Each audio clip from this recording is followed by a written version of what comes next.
kaplastugan, hindi malilimutan ang asaran na merong pikunan, lalo na rin ang unang niligawan, unang kabiguan. At dyan nasiseryoso ang usapan, ang pagdadamayan ng tunay at tapat na kaibigan. Noong mga buwan, kaibigan na mamaasahan.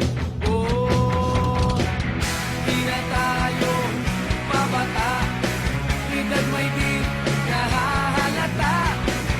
Sa mga trip unti-unti na tayo nagsasawa.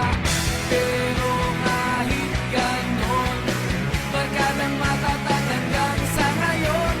Minsan man magkita, diyak may kwela, yan ang aking mga tropa.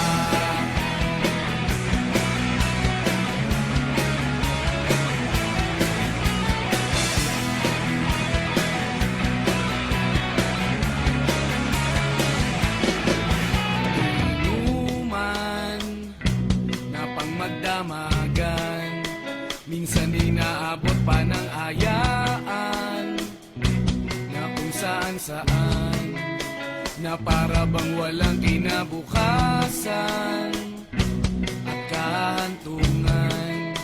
At dyan nasiseryoso ang usapan, ang pagpapayuhan ng tunay at tapat na kaibigan. Kung mga